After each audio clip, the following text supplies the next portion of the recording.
Hello everyone, Muppet here, and welcome to a new movie review.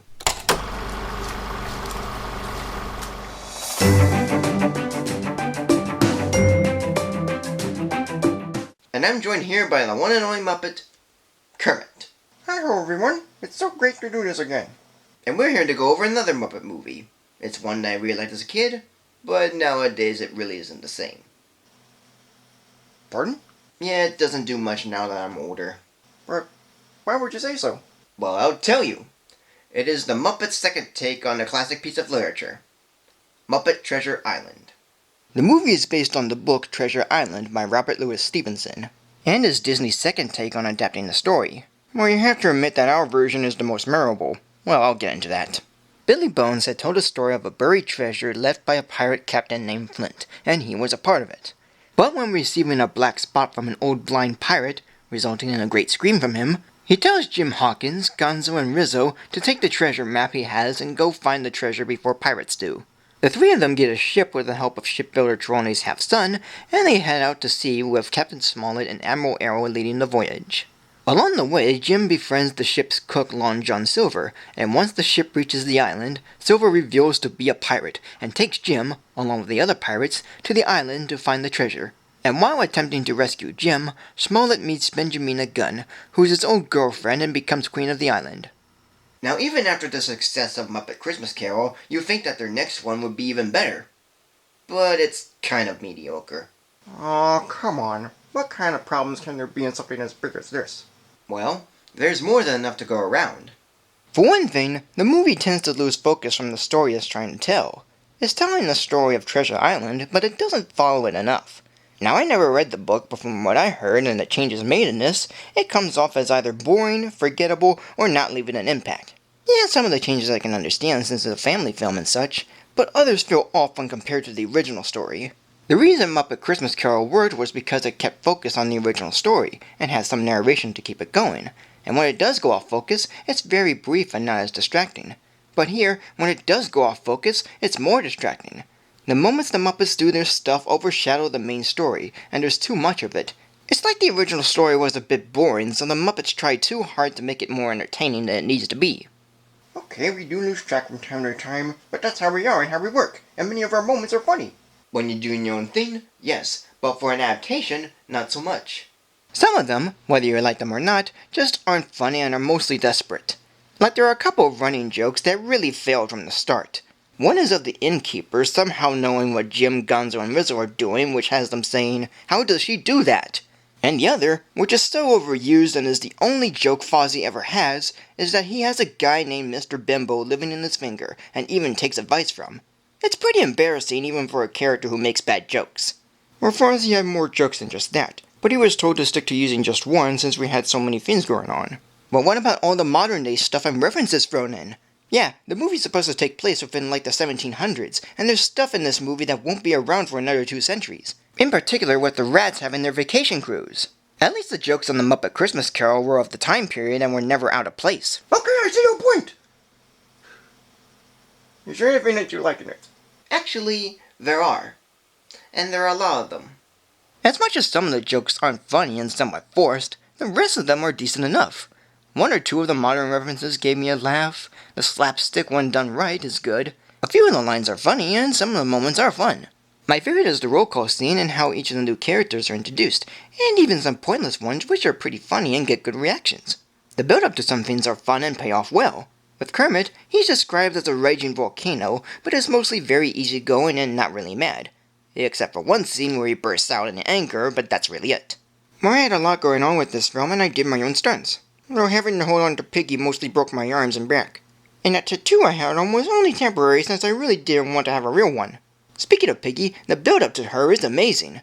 There's tikis and pigs chanting their queen's name, lots of drum beats and choir building up, and when it's all done, it becomes funny when Piggy is revealed and she falls down with her anteater pet. The live actors do a fine job as their characters. With Jim Hawkins, he does good at the serious moments and with the other characters. But my problems with him are minor. One is that, even though I know he's a boy, he seems to look and sound more like a girl. And I made this assumption as a kid too. And if that's not bizarre enough, the movie itself also states this with the blind man.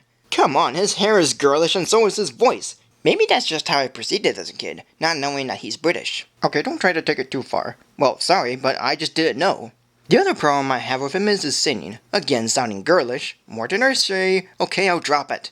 What I'm getting to is that his singing sounds bad. Not funny bad, but almost cringeworthy bad. It's pretty terrible. Yet somehow Long John Silver finds Jim's singing to be funny. Just look at him. He's almost about to crack. But aside from Hawkins, Long John Silver is my favorite in this movie, mostly for being played by Tim Curry. He's the most fun in this and seems to enjoy doing it. And as much as these two work well separately, they also work well together, building a nice connection.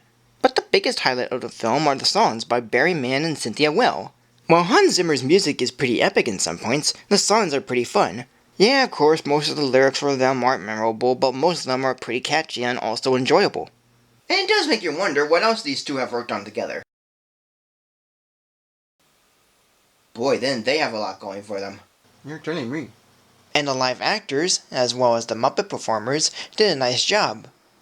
Tim Curry plays Long John Silver, Kevin Bishop plays Jim Hawkins, Billy Connolly plays Billy Bones, Jennifer Saunders plays Mrs. Bluebridge, Frank Oz performs Miss Piggy, Fozzie Bear, Sam the Eagle, and Animal, Dave Goers performs the Great Gonzo, Dr. Bunsen Honeydew, and Waldorf, Steve Whitmire performs Kermit the Frog, Rizzo the Rat, and Beaker, Jerry Nelson performs Statler and Blind Pew, and plays as Tyrone butler, Kevin Clash performs Bad Polly, Spat Am, and Wall-Eyed Pike, John Henson plays Sweetums, and Bill Barrietta performs Clueless Morgan and Swedish Chef. As a whole, this movie is not as good as I thought it was, but it's fine. The characters are fine. The story, while tending to lose focus from time to time, isn't much.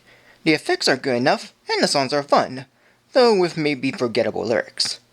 For being Brian Henson's second and last Muppet movie to direct, it's sort of an underwhelming experience for me as an adult than as a kid. All the moments with the Muppets really overshadow the main story, whether it stays focused or not.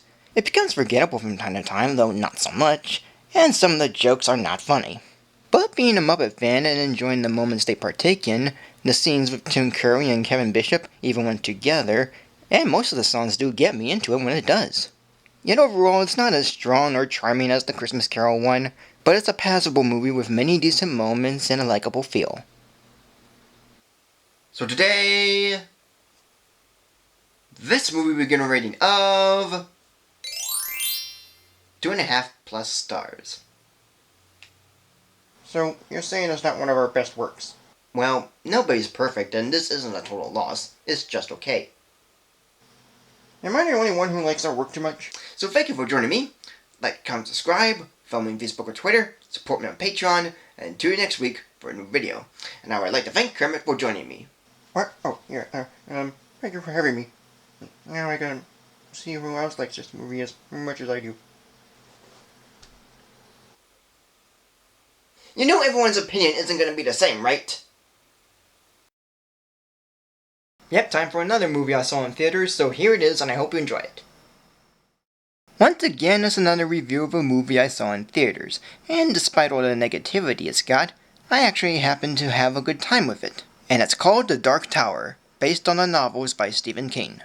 The story centers on a boy named Jake Chambers, who's having dreams of another world, its people, and a dark tower being destroyed, that he believes is connected to the earthquakes happening on Earth. Of course, no one believes his dreams are real even when having drawings of what he sees, and both his mother and stepfather are going to take him away from New York City. But Jake escapes and finds a house he saw in one of his dreams, which has a portal to the world from his dreams called Midland. There he finds a gunslinger named Roland DeChain, who is out to seek revenge on a sorcerer called the Man in Black for killing his father. Yet the Man in Black, also named Walter Dim, is using kids with psychic powers, or psychs, to destroy the Dark Tower that protects all worlds from darkness, and it's up to Roland and Jake to stop Walter from doing so, while Walter is trying to get Jake, for he has the most powerful psych of all. Director Nikolaj Arcel has done a decent job of bringing Stephen King's novels to life, with a nice cast of characters, a decent story, and impressive effects. Though it might be complicated and cliched at some points, the film mostly makes up for it with well-paced action, fine visuals, decent payoffs, and nice acting, especially from Idris Elba as the gunslinger and Matthew McConaughey as the Man in Black. While I never read the novels and only heard a bit about them, I think the film did well with what it's got and what it has to show, given that there's like 8 books around it. It has minor problems, but overall it's a fine flick and nothing short of terrible. So today I'm giving this movie a rating of 3 stars. And that is it. So thank you for joining me. Like, comment, subscribe, follow me on Facebook and Twitter, support me on Patreon, and tune in next week for a new video.